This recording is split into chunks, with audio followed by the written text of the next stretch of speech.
Hey guys, Dan again with Pain Free You. I appreciate you. Thanks for watching. Today's topic is going to be on the subject of feeling emotions versus expressing them. And there's a lot of discussion. A lot of people think, oh, I've got to express my emotions to get better. Express. There's not really a formal definition of what that means. Does that mean screaming at your spouse or your neighbor or your boss?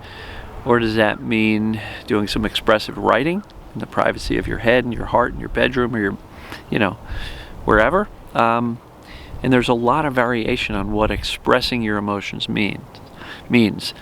I believe that feeling emotions is internal. That's for you alone.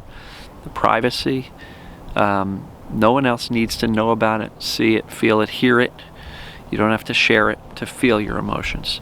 I believe that feeling your emotions, for the vast majority of us, feeling internally is all we need to do to end our symptoms. Yeah, we need to get the emotion or the mindset right. Those are other things. But as far as the emotional discovery work, I believe feeling is the most important part, not necessarily expressing emotions. So feeling, again, is internal. There's a dozen ways of doing it. Probably hundreds of ways of feeling emotions, hundreds of variations. Pick one that works for you. If you don't like, a certain style of the emotional work, as some people call it, pick another one, right? There's journaling, there's verbal journaling, there's somatic tracking, feeling your body, sensing where the emotions are showing up in your body. There's the open house for your emotions that I've taught in a different video. There's the Emotions Anonymous, another video I've taught. There's so many different ways of allowing yourself to feel what you're feeling, right? And don't get hung up on which one. Try a number of them and see which one allows you to get to the emotions and feel them most deeply. That's the goal of the emotional discovery, is to feel. Now, if you have heard that you need to express your emotions, I'll just clarify. There's a couple of versions of expressing your emotions, and some people automatically assume that expressing your emotions means letting everybody who's ever pissed you off know that they've pissed you off, right? And, maybe there's a couple of cases where that may help. But as you know, and one of the reasons we resist emotions so much is because of fear of consequences. So, if you will, imagine expressing or sharing your emotions with some loved ones who happen to push your buttons and really tick you off and get you upset most. That may or may not go well, depending upon the person, depending upon the relationship. So as it relates to expressing emotions, I believe there's kind of like two core ways of doing that. One is, letting the emotions build up and build up and build up and build up and build up, and then boom, until it explodes out in a fit of rage and anger and name calling and, you're an asshole type of stuff, right? I'm not convinced that's the best way to express emotions. That's the way that typically doesn't end very well. Whether it be a boss, a coworker, a spouse, a kid, a parent, doesn't matter. If you build up, and then boom, usually that doesn't go too well. And you probably know from your own experience, whether you were the person blowing up or having somebody else blow up on you, not very fun. So expressing, that's one way, which I don't recommend because generally it doesn't go very well. Another way of expressing emotions is after you've felt them, giving yourself time to process the emotions. You may still have the need to let somebody know that they're crossing a boundary that's not acceptable. In which case, feeling the emotions first will take some of the pressure out of that, that pressure cooker. And so you won't be as likely to blow up. And so one of the phrases that is useful for these adult or grown-up conversations that I like to say is to begin the statement with not, you're an asshole and you're doing this and that's pissing me off. That's not going to go well. But hey, when you do something like this, I feel hurt. I feel saddened. I feel, ashamed or angry or whatever that may be. But I feel isn't about them. It's about us. And by doing that, that really softens the feeling of attack. Like you're not attacking them, but just saying, hey, listen, I want you to know that when this happens or when you do this, I really feel this way. That's a really good way to start a grown-up conversation with somebody.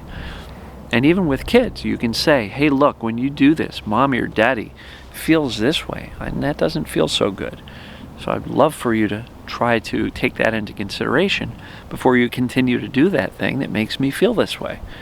Right? You see the difference between starting out a conversation that way or you're an asshole, right? Big difference. So now there's many other ways of expressing our emotions. Some people will join a kickboxing class, if you're able to, and beat the heck out of a punching bag. Some people will punch their pillows. They will take a tennis racket and slam it on the mattress of their bed. Some people punch holes in walls. That's not a very effective or productive way of expressing emotions. Again, consequences for your fist, for the wall, for the people around you who are watching you explode in anger. Again, there's some more healthy ways and others that are not.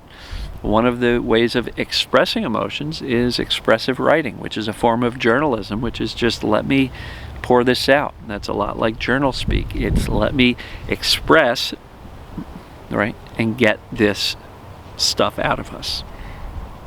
So, again, I believe your most important mechanism for achieving TMS elimination is feeling. Feeling emotions versus expressing. And again, there are some healthy ways of expressing emotions. These adult conversations I just talked about, writing exercises, verbal journaling, going on a rant in the privacy of your car. Those things are okay, they're healthy.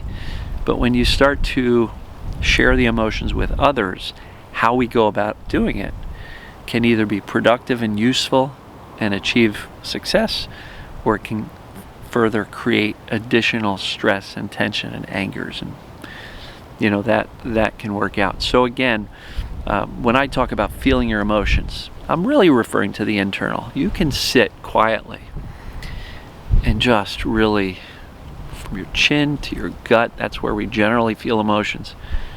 Feel this tenseness in our throat or our gut or our chest, the weight on our chest.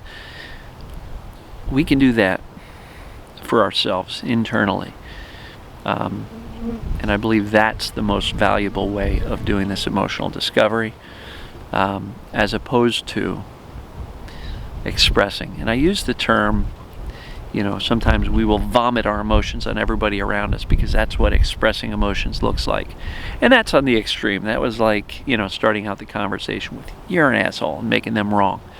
As opposed to, hey, when that happened yesterday, I felt this way, and it's really not cool. And, sometimes we do have to set a boundary and say, listen, it's not cool for you to talk to me that way ever again.